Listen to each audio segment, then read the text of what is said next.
that I can't move my legs, and it's blood just everywhere.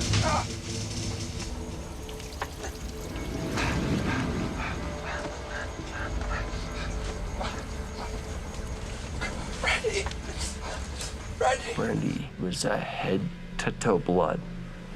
And I remember thinking, oh my God. Brandy! Brandy! Brandy! Wake up! Can you hear me? Brandy! Wake up, Brandy! Brandy, can you hear me? Can you hear me? My first memory was Brandon talking to me. Brandy, listen to me. You gotta get out of here. We're covered in jet fuel. Oh my God. Get your belt, your seatbelt. Let's go. I remember feeling completely panicked and completely in disarray. Hurry, go! Get away from the plane!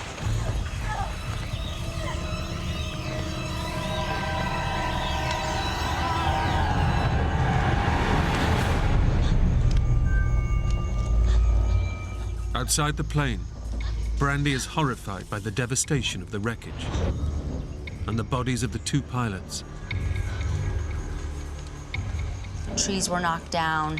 There was a mess of plane parts, wires. There's smoke everywhere. There's people wandering around. There's people that are dead. How could this have happened? How could the pilots have let this happen? German Silke Freebold and Costa Rican Alvaro Zuniga have also survived the crash. But the danger is far from over. Leaking fuel is soaking the wreckage, and Brandon is trapped inside.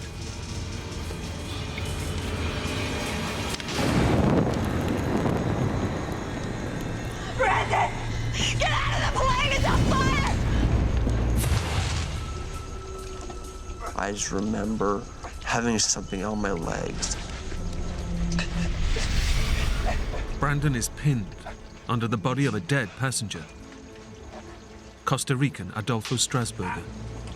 Hurry up, Brandon! Go! Get away from the plane! Get away from the plane! Quick!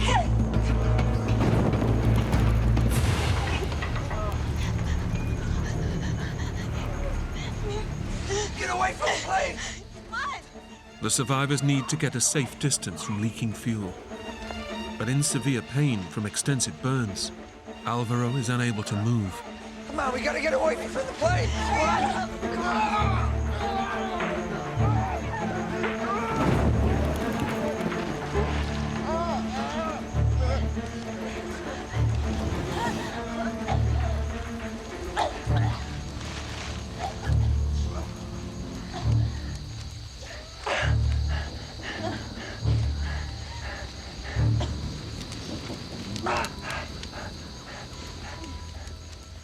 Now able to take in the extent of the wreckage, Brandon and Brandy realize just how lucky they are to be alive. The wings were ripped off, and the fuselage was turned upside down, and from the seat in front of us, the plane was completely dismantled. Hey, let's sit in the front. Oh, let's just sit one seat behind. By total chance, Brandy's request that they sit in the second row has saved their lives. I just remember thinking, there's no reason and no way that we should be alive right now. If anyone were to be sitting in that front row, they would have been killed. We should have died. No rhyme or reason about it. It wasn't our time. Baby. Brandon is bloodied and battered. As a trained nurse, Brandy instinctively takes action. My wife went to school to be a nurse. It was just intuitive that she had known what to do. He had broken all the bones around his eye, and his face was swollen. He also has deep cuts on his arms that are bleeding heavily. Okay, it's okay, sorry. Silke is relatively unhurt, but appears traumatized by the death of her friend Adolfo. It's okay, sweetie. I'm a nurse, right. What's your name? Silka. Silka? Silka was not in a good place. She was psychologically pretty messed up. I mean, she had been conscious the whole plane crash. I saw the whole thing.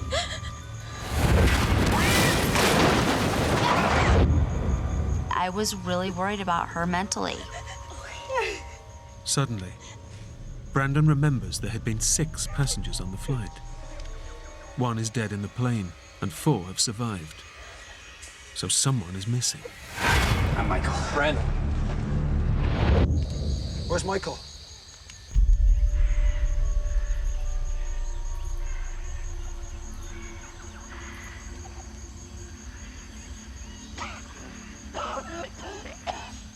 The next thing that I remember is that I woke up on my back, looking up at the sky and the trees.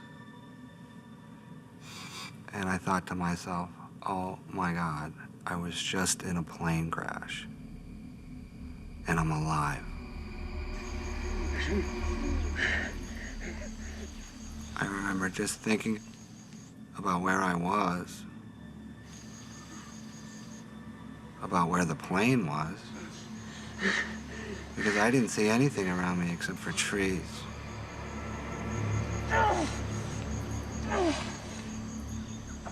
The sheer violence of the crash has thrown Michael Packard's body some 200 feet from the plane. Adrenaline floods through him. He's unaware of just how seriously he's injured. I was in shock, so I really didn't feel the pain yet.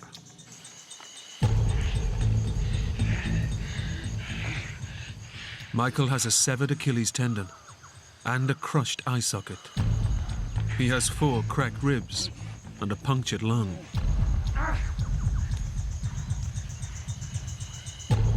It's a miracle he's alive, but he'll need an even greater miracle to survive.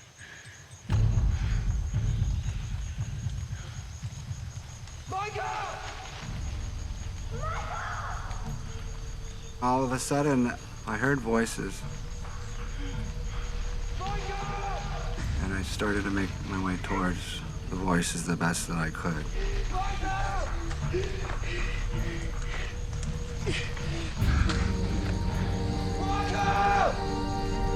He's here. Michael. We got you, man. It's okay.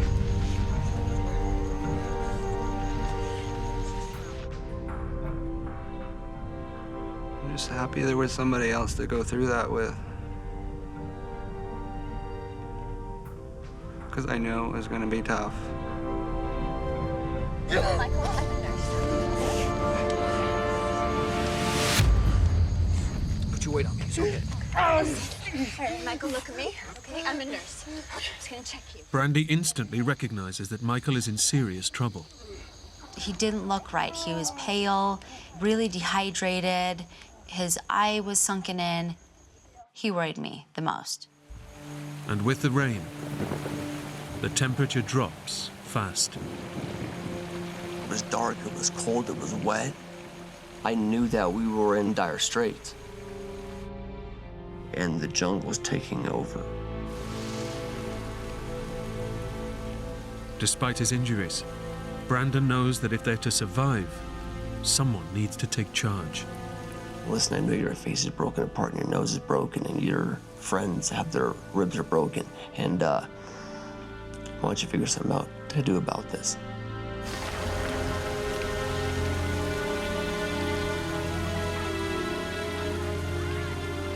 The only available shelter is in the wreckage of the plane.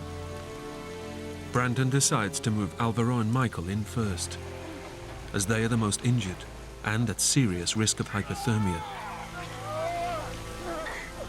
For Alvaro, the pain from the severe burns he suffered in the crash makes any movement agony.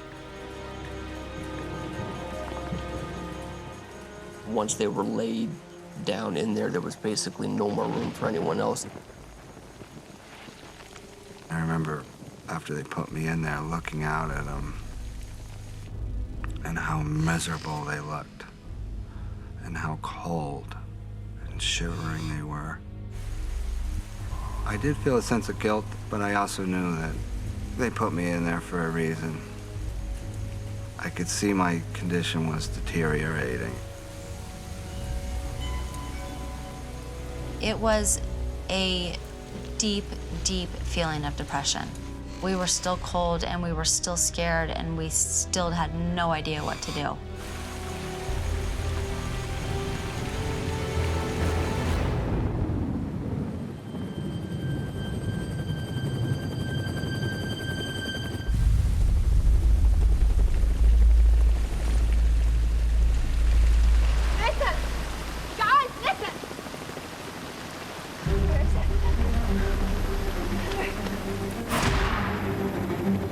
A rescue helicopter has been sent to search for the missing plane.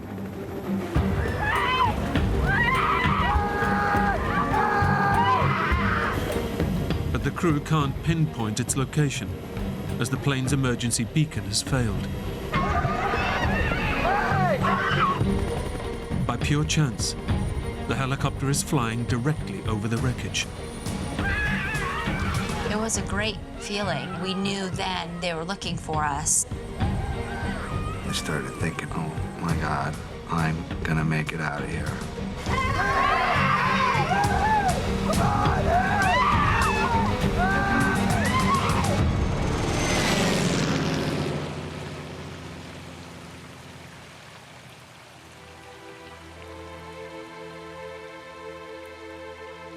But in the thick rainforest canopy and dense cloud, the wreckage is invisible. The smashed plane and the survivors have been entirely swallowed by the jungle. They were right above us and they can't see us. That was my lowest point.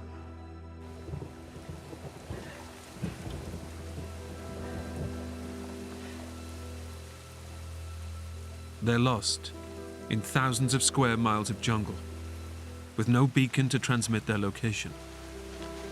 If they can't be seen from the air, they may never be found at all. I remember thinking we have absolutely no chance of being seen now. None.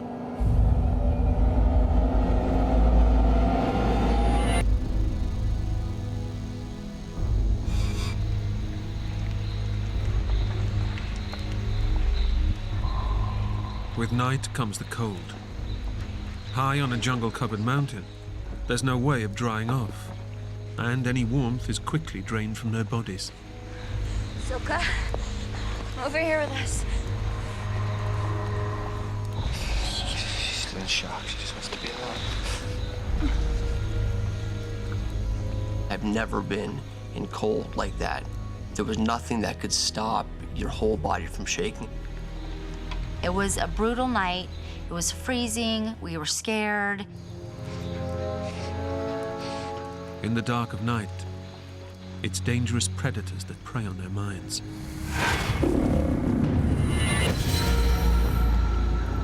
I can remember smelling blood, having blood all over all of us. I knew the smell of blood, we're gonna attract something.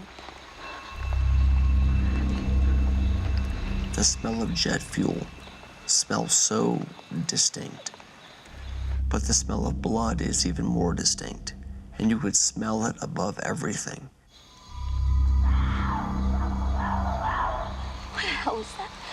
It's just a howler monkey. Listen. You're scared every second of that night. In the pitch-black jungle night, every sound becomes a potential deadly threat. A different sense of panic set in. Suddenly, something moves just feet away in the undergrowth.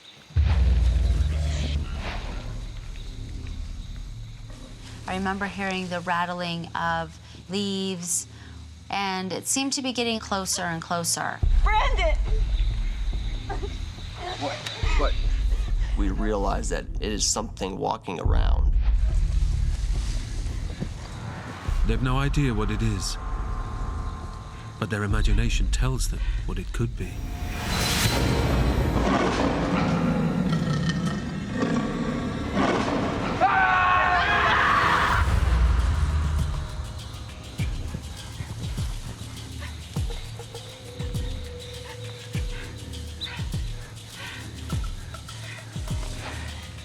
Our adrenaline was out of control at this point.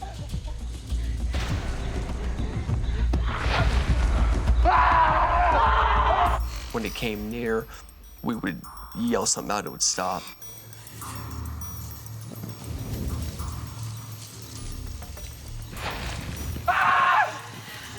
What is it? Michael! Alvaro, get as far back in the plane as you can! Michael was bloody enough to be a target, and Alvaro was absolutely immobile.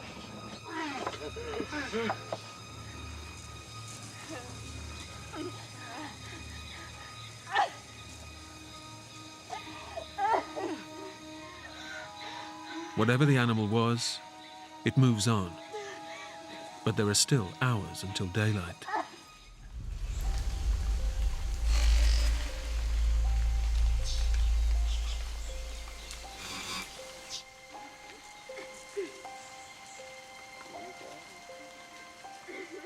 There's nothing we can do at this point. There's nothing we can do to help ourselves.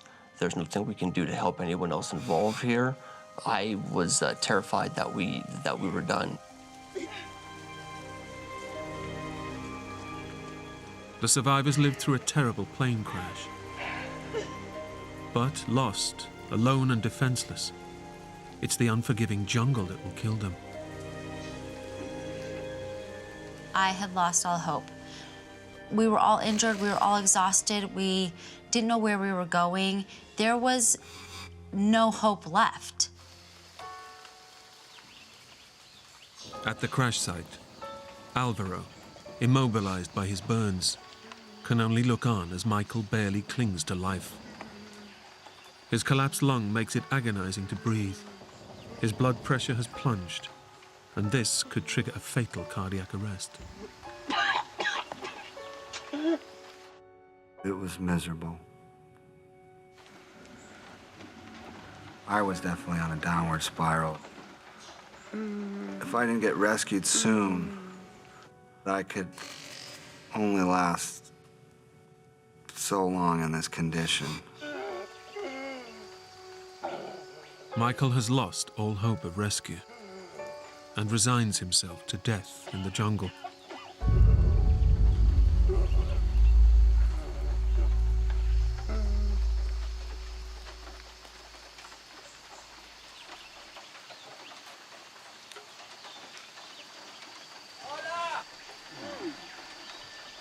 I heard voices yelling.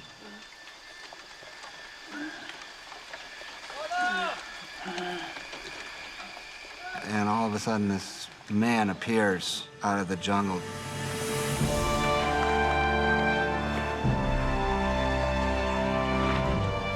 Are you all right? Over here! Over here! You're safe now. An army of Red Cross volunteers has been combing the area for 24 hours and has finally found the crash site.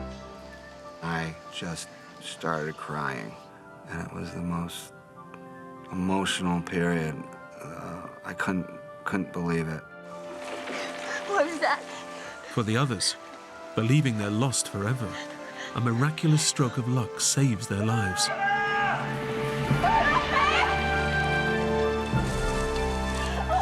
Just like in Indiana Jones, the guy comes through the fields and he has a machete and a backpack. Against all odds, a local farmer and member of the search team literally stumbles upon them. It was the most incredible feeling I've ever had. It was just pure joy. Oye, este es Marvin. It was complete elation. I remember sitting down and thinking, this is unbelievable. Rescued from the Costa Rican jungle, Silke, Alvaro, and Michael made a full recovery. I think it was just luck that I survived. I have a beautiful family. I have 2 beautiful sons. When things get tough, hey, you're just lucky you're here. As the first light came up, I could see this forest, absolutely immense, and there I was in the middle of it, absolutely alone. It was terrifying that first morning.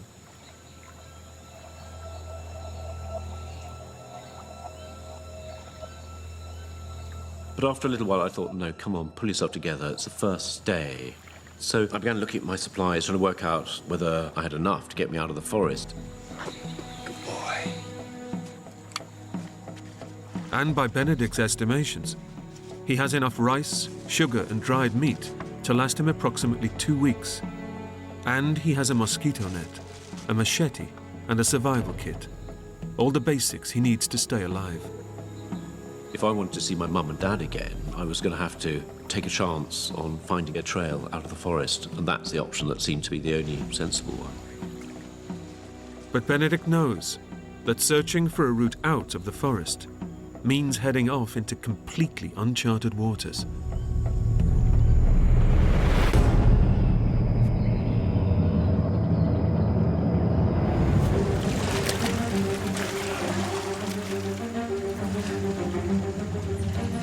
I was actually going into the interior. I was heading upriver. So for the moment, until I found that trail, I was heading into oblivion.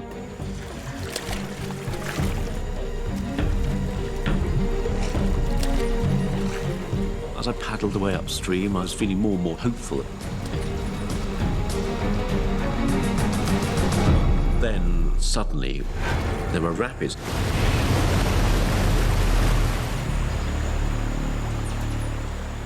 And I remember thinking, come on, Benedict, pull yourself together. You've got to get out of here. Spent a lot of time dragging the canoe through the rapids.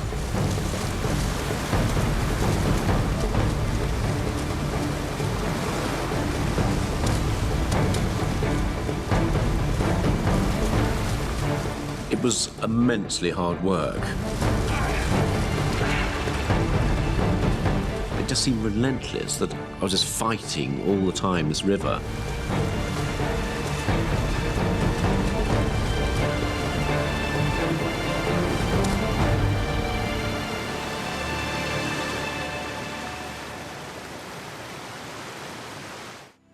Benedict realizes that the river is no longer a viable route, and the only possible way out is to walk directly into the jungle and attempt to hike out on foot. So I drew a little dotted line, and that would be my route out of the forest.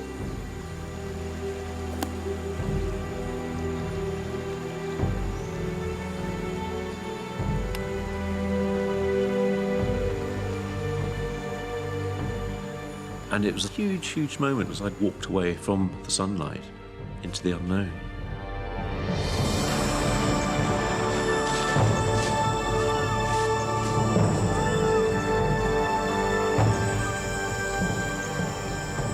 And Benedict heads into one of the most inhospitable places on Earth, the Amazon rainforest.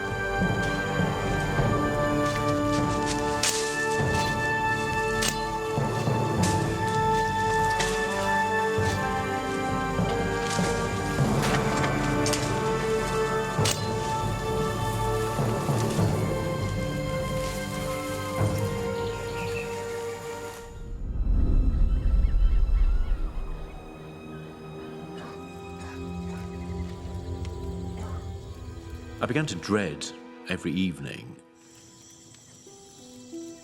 It was a question of trying to light fires, then I had to find water to boil so I could drink it.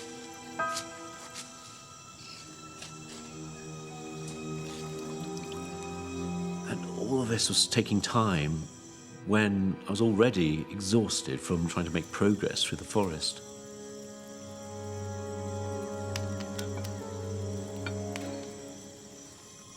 I used to dread the loneliness of night and wish for the morning again, but in the morning, no relief.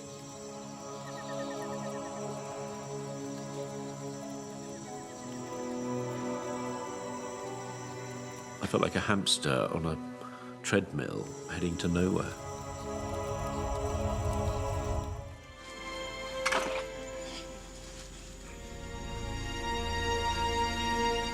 Suddenly, I had this feeling that there was something out there, as if something was stalking me. And I thought, come on, Benedict, keep control, you're losing it, you're losing it. Suddenly, I heard this rustle, and my worst fear was that it was a jaguar. And it was terrifying, waiting for something that was going to spring out at me. Come on! Yeah!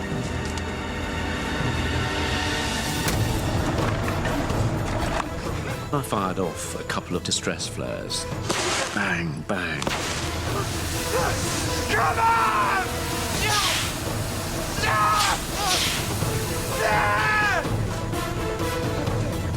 And nothing.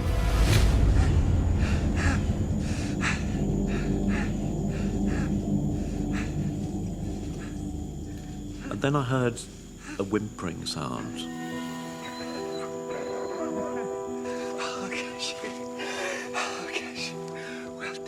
Incredibly, after vanishing in the rapids 2 weeks before, Cashew has tracked his old friend through 40 miles of rainforest. And all at once, the horrors of his situation seem to drift away. It suddenly felt like I'd been given a miracle, a sign of hope that everything was going to be okay again. I had someone who could understand what I was going through. That restored a lot of myself somehow that I'd lost, that had been taken away by the brutality of the forest. Cashew's reappearance has lifted Benedict's spirits and reinvigorated his determination to get home. But he's desperately malnourished, fighting a killer disease, and rapidly running out of time. Now, I was 3 weeks into this trek, 3 weeks of really hardly eating anything. After walking for 70 miles, Benedict is now in the advanced stages of starvation, and the malarial parasites are rapidly colonizing and destroying his body. He knows that his condition is reaching critical. And I was so aware that I was running out of time. Cashew seemed to be lagging more and more behind. And I thought, I can't have you as a passenger. Cashew! Cashew! Cashew! Cashew!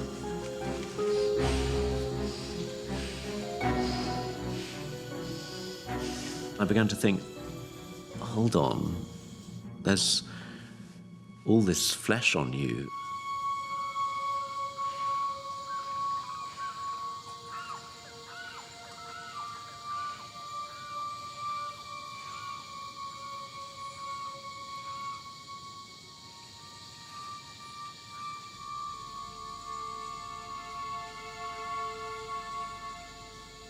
But it was inconceivable that he could ever be my food. Cashew! And Benedict realizes that unless he eats immediately, this could very well be his last day alive. One way or another, the moment came when I just thought, this is it, this is the day. Day when I can actually gather myself together, pick up my machete and kill the dog. Without the nutrition that Cashew will provide, Benedict is a dead man. He now has no choice but to kill his only friend.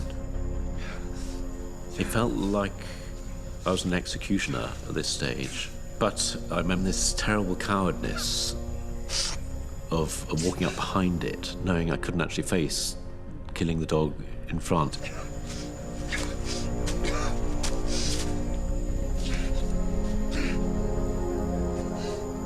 I struck it a blow on the head from behind.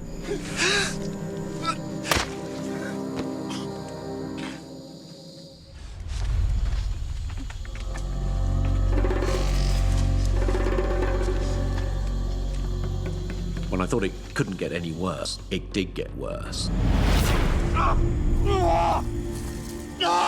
lay on the forest floor, racked by pain. My liver, my kidneys were being attacked. I was fighting just to keep myself sane.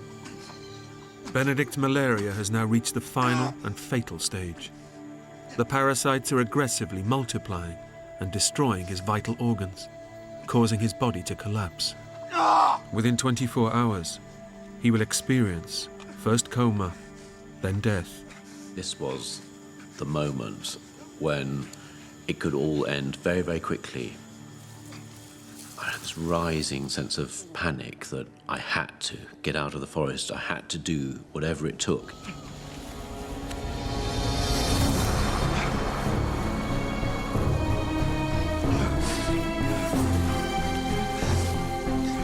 Whatever happened, I had to keep moving. Keep on putting one foot in front of the other. I kept on going, making pitiful progress, and sometimes no progress at all. Couldn't even think straight. I couldn't even see my compass.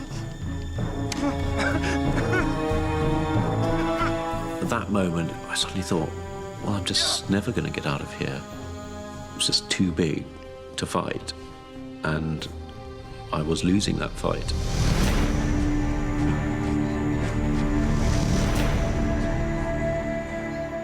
Benedict simply cannot go on. He's just too weak, too ravaged by disease. It was a terribly lonely moment, thinking this is the end.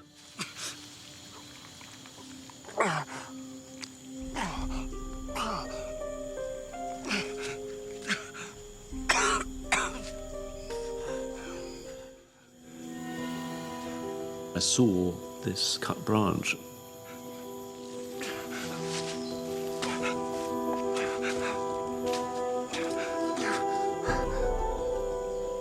The cut itself was blackened, so it had been cut some time ago, but had been cut by a human. I realised there was actually quite a few of these branches. This was actually the edge of the outside world. I started investigating, and there was a trail.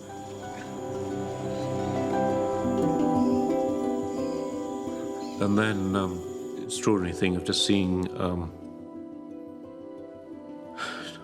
daylight, and it's still emotional to me, just this reconnection with the outside world.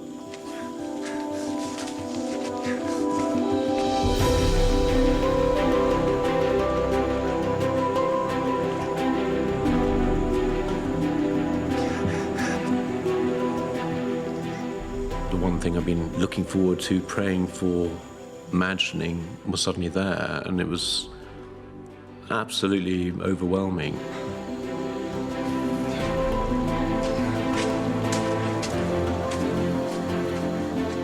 And I found myself in the back of a garden.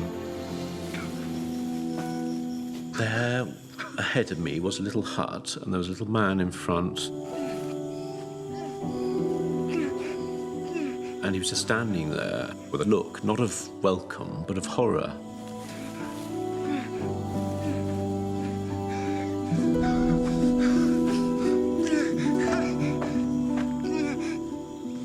And that was my last memory.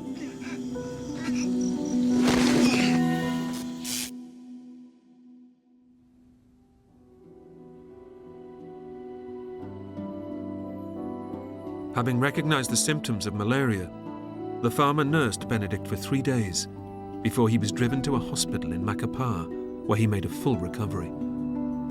Benedict returned home to be reunited with his parents 1 week later. My life was never the same again. And Benedict has been exploring the world ever since, fulfilling his dreams of becoming a renowned adventurer, just like his father. I've been going off to the jungle, going off to the desert, going off to the Arctic, pushing myself to the limit, trying to touch that experience that I had that was so profound.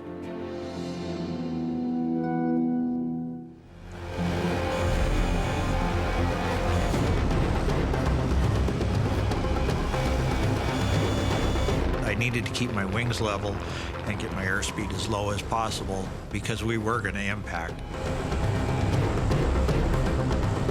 I had no choice but to accept that.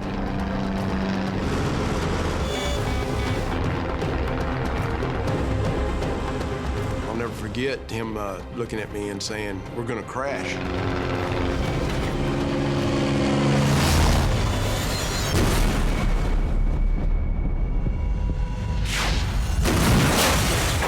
The impact was tremendous.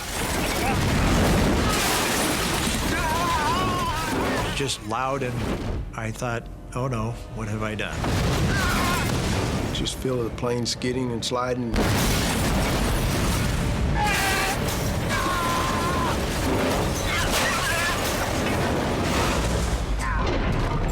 And then a big noise, and then the lights went out.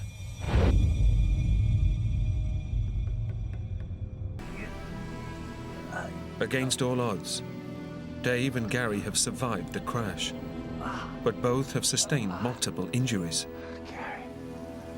I remember having a lot of pain up in my right chest and shoulder area.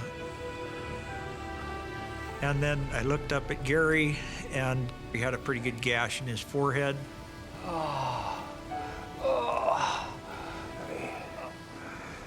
He don't look good.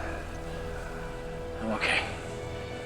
Gary doesn't know it, but he has a serious skull fracture. Dave has broken 2 ribs and fractured his collarbone. We needed to get some help quick, but nobody knew where we were at. I immediately started to feel guilty for what I had done. Their unplanned detour means they're well off the usual flight path, and they've left their mobile phones back at the airfield. Concerned that pushing Dave on could exacerbate his injuries, Gary decides to make camp for the night. We laid one of the big tarps out and then pulled the second tarp up over us.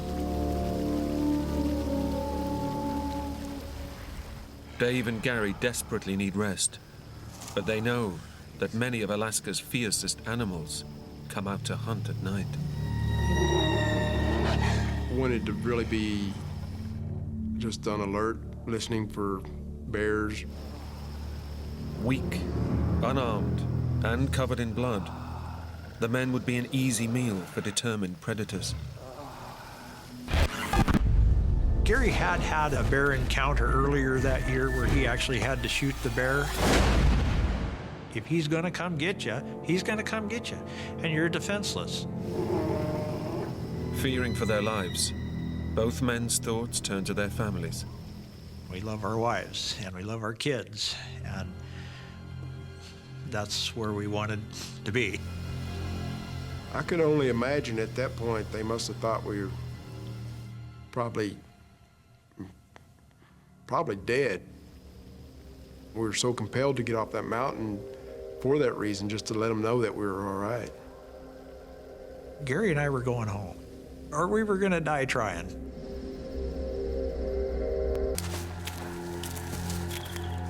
We had enough blood about us that I would have rather been a moving target to a bear than a sitting target to a bear.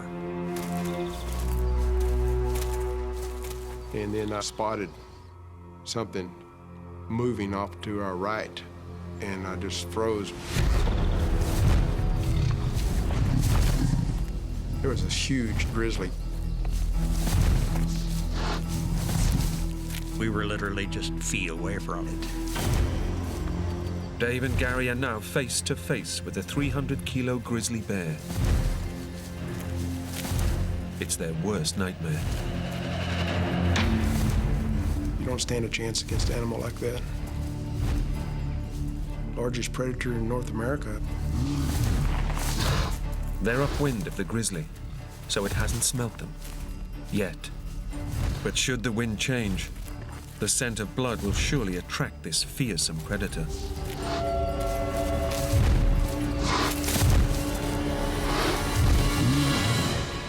The two friends are in grave danger.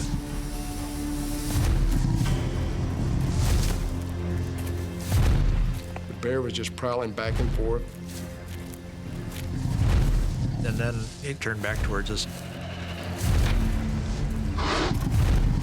We are obviously in his territory, in his domain. I thought to myself, hold still. I remember Gary saying, Lord, help the bear to turn the other way. That's exactly what the bear did. We were so relieved when that happened. It was like we could breathe again, you know. We both looked at each other and said, this is not where we need to be right now. As quiet as possible. We sort of cut back at a 45-degree angle. We wanted to just put some distance between us and that bear.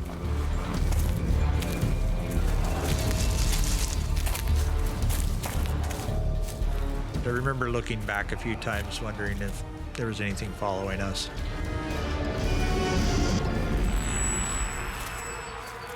And then we noticed a large area that had been stomped around. Oh, no. It's fresh, isn't it?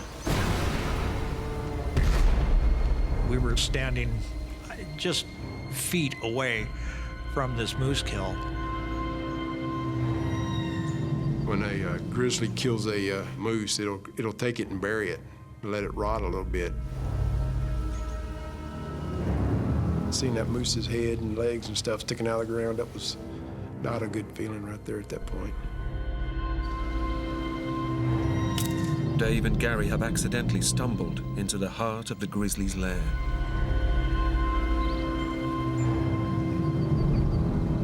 And I'm thinking, oh, great, you know, the bear's right down the stream from us. We're in its kitchen here, and he or she would have been probably pretty aggressive if he thought we were invading on his kill.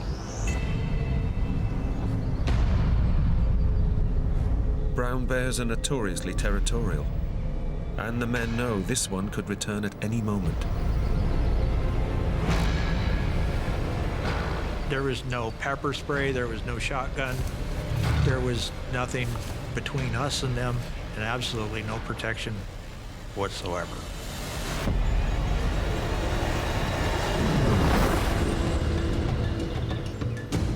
I'm thinking this bear's gonna come busting out of the woods any minute now.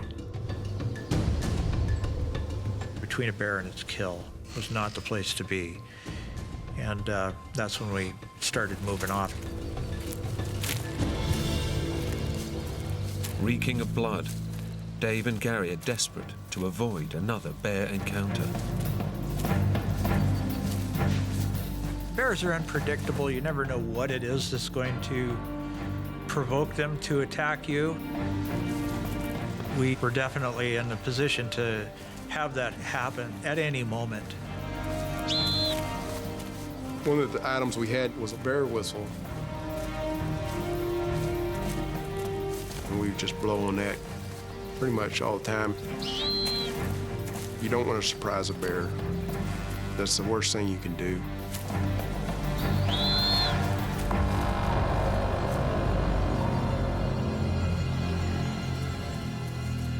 Your senses are really on high alert.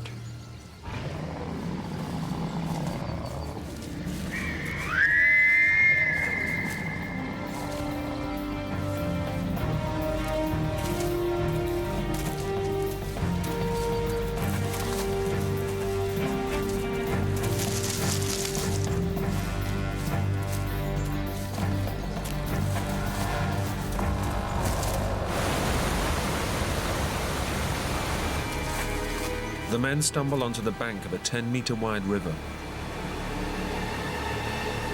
If they can reach the other side, they should be out of the bear's territory. Dave is the first to try and wade across. As he starts to enter the creek, I'm looking over my shoulder. I'm looking for that big old grizzly bear. The water was ice cold. Of course, the whole balancing act with the pack and the pain and everything was challenging. And and then lost my footing and got pulled downstream. I turn around and look, and Dave's gone.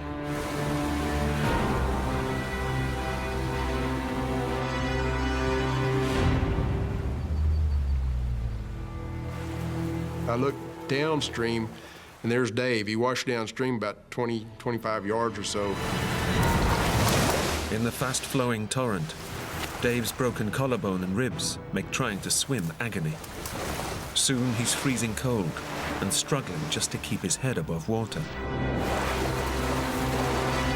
Hang on, I'm coming!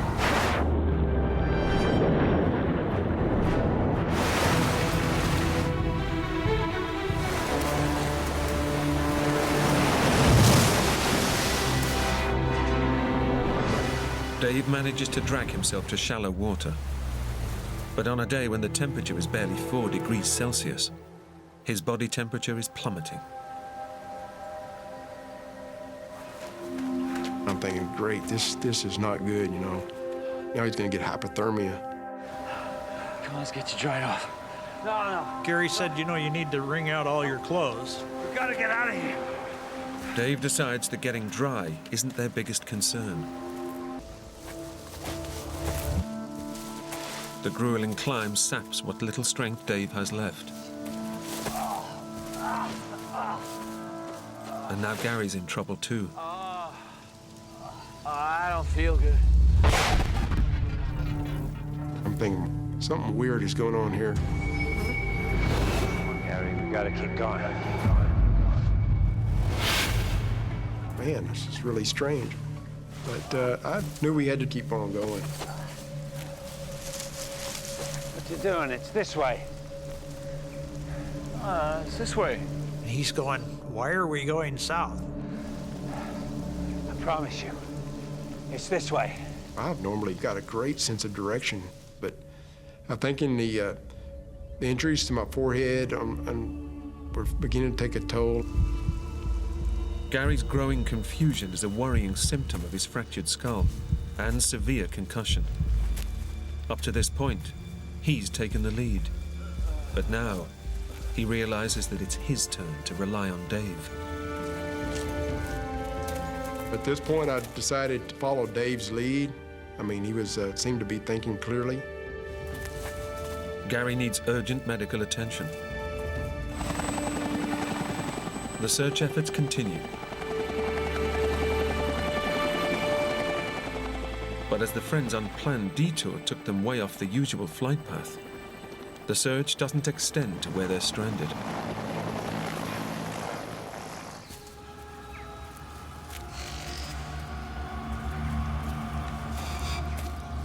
"24 hours after the crash, Dave and Gary still haven't reached the Canuck River, their route back to civilization. I gotta rest. Then, Gary catches sight of something through the trees. And then I can remember seeing what I thought was a hunter. I thought, man, that's odd. It's not even hunting season. Dave! Look!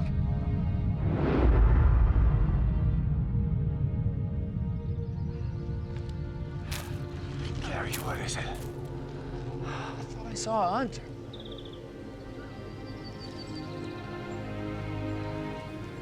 Gary, there's nothing there. At this point, I'm starting to understand that Gary's operating in some sort of a reduced mental capacity. Gary's erratic behavior is worrying Dave. For the first time, he realizes that his friend's head injury could be life-threatening. Watching Gary go through that, it increased my feelings of guilt for having caused the accident in the first place. It gave me a drive to want to do everything I could to make sure that we could get to some help quick. The friends' hike to safety just became a race against the clock. Dave pushes on, determined to get his friend the medical help he so desperately needs.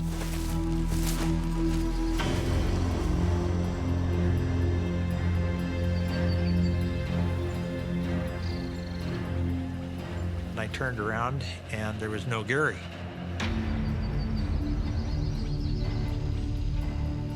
I thought, how can that be? He was just here. You know, where did Gary go? Gary has disappeared. His worsening head injury makes him completely reliant on his friend for survival. Dave retraces his steps, fearful of what he might find. I'm here, Gary. Come on. When I called him and he didn't answer, Come on. and I called him again and he didn't answer, that was a very low moment. If Dave can't find his friend, he will die.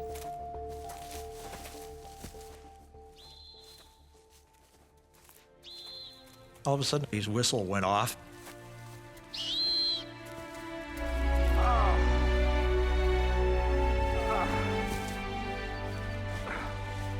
He had tripped and fallen in the brush. It was just amazing to see Gary again. I began to taper off, mainly due to the impact to my forehead, and I really began to hallucinate. Hey! Gary? Come on. I'm here, Gary. Come on. Come on, Gary. Come on. And I remember thinking at this point, man, I'm sure glad Dave was there with me, because I did realize that he was thinking right.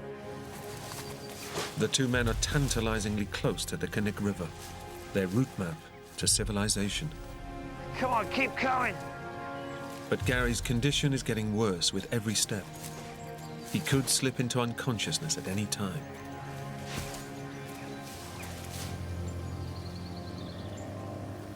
But then I heard the sound of an aircraft. Look!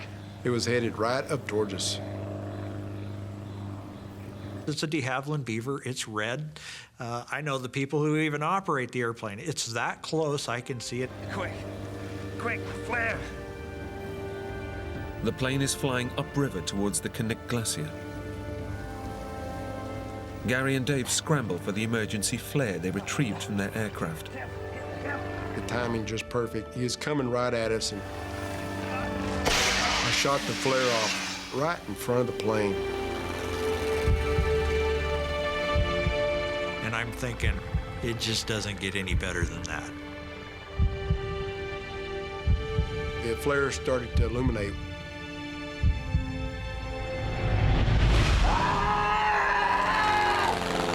Hey! When it got to its crest, the plane banked away 180 degrees away from us. He never so much as saw it. It was disheartening to me to see the plane fly off. There has to be the golden moment for a rescue, and it wasn't our golden moment. It's a crushing blow. As the light fades, Dave starts to feel desperate. Come on, keep coming. He's convinced that Gary won't survive another night out here.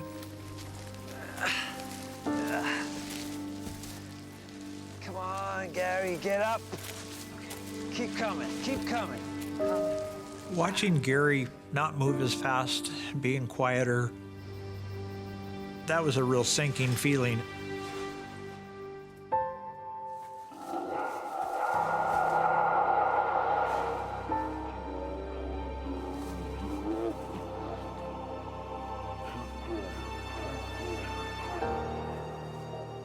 Quietly, I talked to God and prayed for our survival.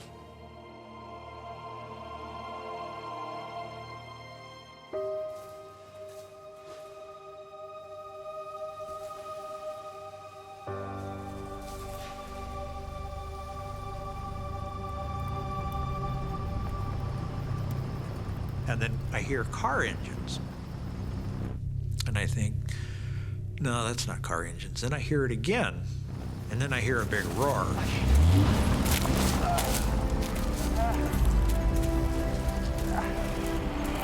And then I see lights shining through the trees.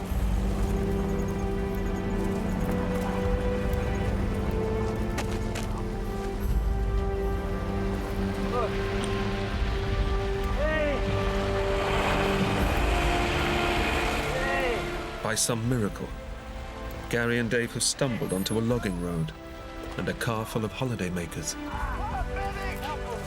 They come running up to us there, and it was just the most awesome thing. I was very blessed to be alive.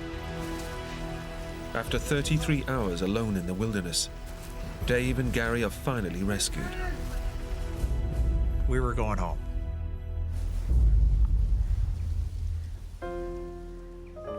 It's remarkable that we survived the crash. It's remarkable that we were in physical condition to be able to walk out. And it's remarkable that we did not have a physical encounter with a bear.